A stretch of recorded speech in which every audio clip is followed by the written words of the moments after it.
Génesis 37. Los sueños de José. Entonces Jacob volvió a establecerse en la tierra de Canaán, donde su padre había vivido como extranjero.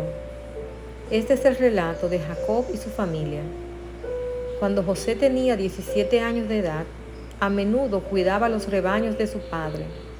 Trabajaba para sus medios hermanos, los hijos de Bilha y Silpa, dos de las esposas de su padre. Así que le contaba a su padre acerca de las fechorías que hacían sus hermanos. Jacob amaba a José más que a sus otros hijos, porque le había nacido en su vejez. Por eso, un día Jacob mandó hacer un regalo especial para José, una hermosa túnica. Pero, por el contrario, sus hermanos lo odiaban porque su padre lo amaba más que a ellos. No dirigía ni una sola palabra amable hacia José. Una noche José tuvo un sueño, y cuando se lo contó a sus hermanos, lo odiaron más que nunca. Entonces les dijo: escuchen este sueño. Resulta que estábamos en el campo atando gavillas de grano. De repente mi gavilla se levantó y las gavillas de ustedes se juntaron alrededor de la mía y se inclinaron ante ella. Sus hermanos respondieron: ¿así que crees que serás nuestro rey? ¿No es verdad? ¿De veras piensas que reinarás sobre nosotros?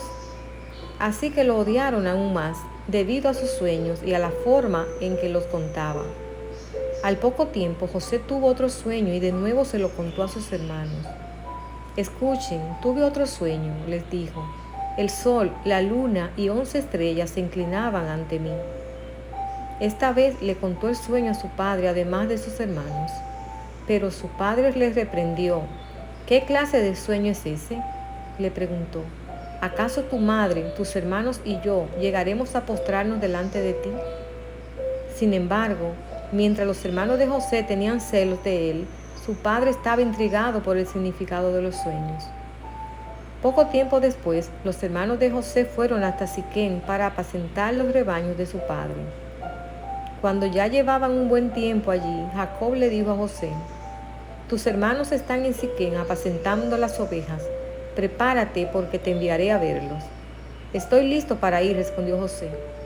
Ve a ver cómo están tus hermanos y los rebaños, dijo Jacob. Luego vuelve aquí y tráeme noticias de ellos. Así que Jacob despidió a José y él viajó hasta Siquem, desde su casa, en el valle de Hebrón. Cuando José llegó a Siquem, un hombre de esa zona lo encontró dando vueltas en el campo. ¿Qué buscas?, le preguntó. Busco a mis hermanos, contestó José. ¿Sabe usted dónde están apacentando sus rebaños? Sí, le dijo el hombre, se han ido de aquí, pero les oí decir: vayamos a Dotán. Entonces José siguió a sus hermanos hasta Dotán y allí los encontró. José es vendido como esclavo. Cuando los hermanos de José lo vieron acercarse, lo reconocieron desde lejos. Mientras llegaba, tramaron un plan para matarlo.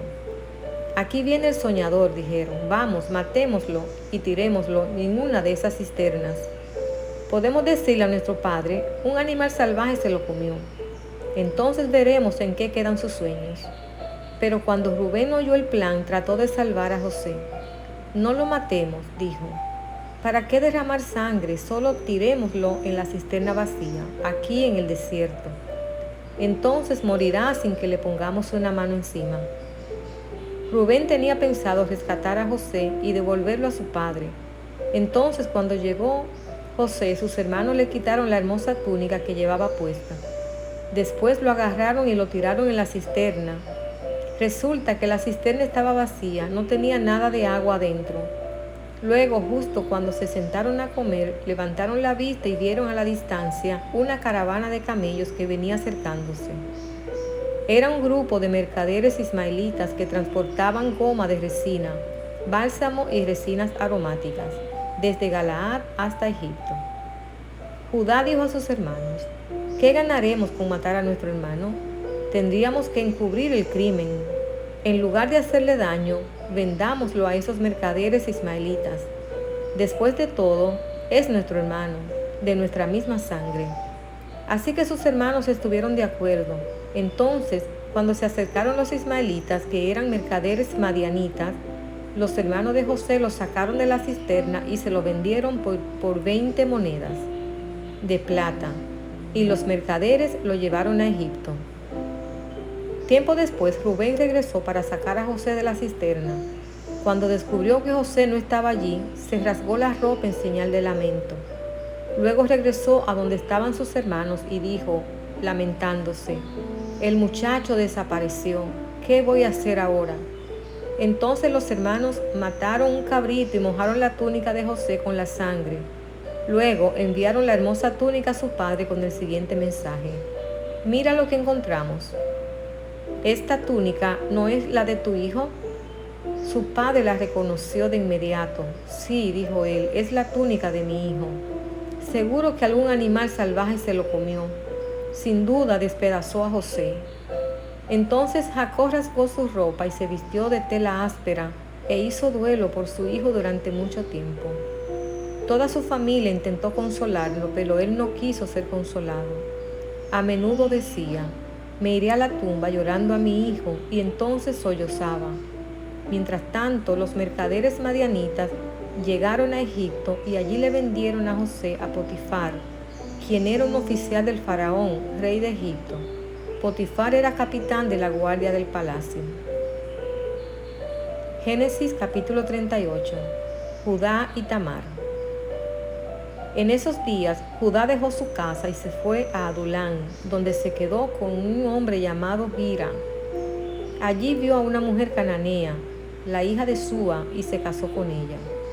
Cuando se acostaron, ella quedó embarazada y dio a luz un hijo y le puso por nombre Después volvió a quedar embarazada y dio a luz otro hijo y le puso por nombre Onán. Además dio a luz un tercer hijo y lo llamó Sela. Cuando nació Sela, ellos vivían en Kesib. Con el transcurso del tiempo, Judá arregló que su hijo mayor, se casara con una joven llamada Tamar. Pero era un hombre perverso ante los ojos del Señor, y el Señor le quitó la vida. Entonces Judá dijo a Onán, hermano de cásate con Tamar. Como nuestra ley exige al hermano de un hombre que haya muerto, tú debes darle un heredero a tu hermano. Pero Onán no estaba dispuesto a tener un hijo que no fuera su propio heredero. Por eso, cada vez que tenían relaciones con la mujer de su hermano, derramaba el semen en el suelo. Esto evitaba que ella tuviera un hijo de su hermano. Así que el Eterno consideró una maldad que Onán negara un hijo a su hermano muerto, y el Eterno también le quitó la vida a Onán. Entonces Judá le dijo a Tamar, su nuera, vuelve a la casa de tus padres y permanece viuda hasta que mi hijo Sela tenga edad suficiente para casarse contigo.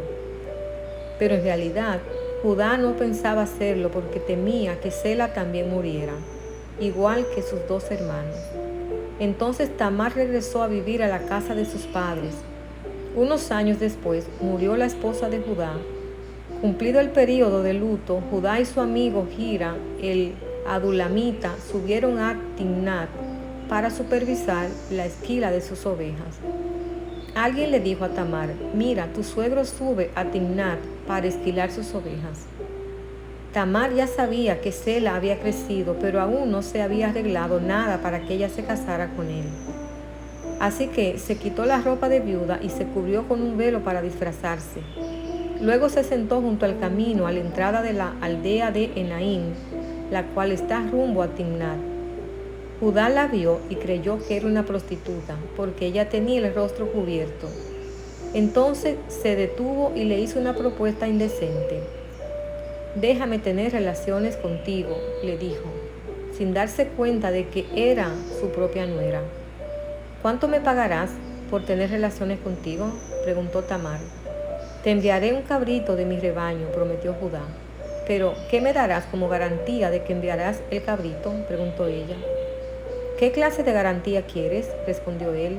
Ella contestó, déjame tu sello de identidad junto con su cordón y el bastón que llevas. Entonces Judá se lo entregó. Después tuvo relaciones con ella y Tamar quedó embarazada. Luego ella regresó a su casa, se quitó el velo y se puso la ropa de viuda como de costumbre. Más tarde Judá le pidió a su amigo Hira el adulamita, que llevara el cabrito a la mujer y recogiera las cosas que le había dejado como garantía, pero Hira no pudo encontrarla. Entonces preguntó a los hombres de ese lugar: ¿dónde puedo encontrar a la prostituta del templo local que se sentaba junto al camino, a la entrada de Enaim? Nunca hemos tenido una prostituta del templo aquí, contestaron ellos. Entonces Hira regresó a donde estaba Judá y le dijo: no pude encontrarla por ninguna parte, y los hombres de la aldea afirman que nunca ha habido una prostituta del templo pagano en este lugar. Entonces deja que se quede con las cosas que le di, dijo Judá. Envié el cabrito tal como acordamos, pero tú no pudiste encontrarla.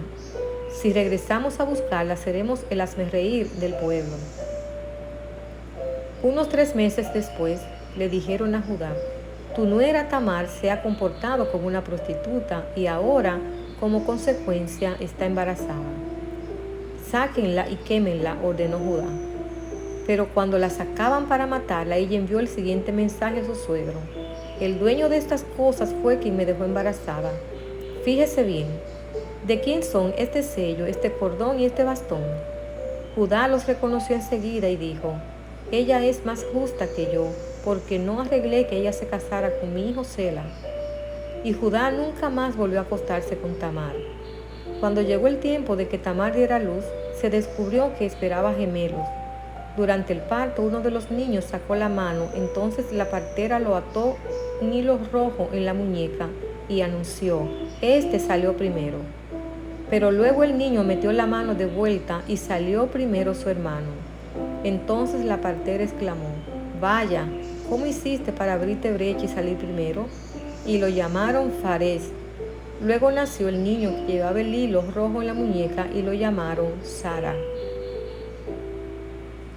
Génesis capítulo 39.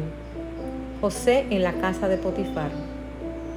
Cuando los mercaderes ismaelitas llevaron a José a Egipto, lo vendieron a Potifar, un oficial egipcio. Potifar era capitán de la guardia del faraón, rey de Egipto. El Eterno estaba con José, por eso tenía éxito en todo, mientras servía en la casa de su amo egipcio. Potifar lo notó y se dio cuenta de que el Eterno estaba con José y le daba éxito en todo lo que hacía. Eso agradó a Potifar, quien pronto nombró a José su asistente personal. Lo puso a cargo de toda su casa y de todas sus posesiones. Desde el día en que José quedó encargado de la casa y de las propiedades de su amo, el Eterno comenzó a bendecir la casa de Potifar por causa de José.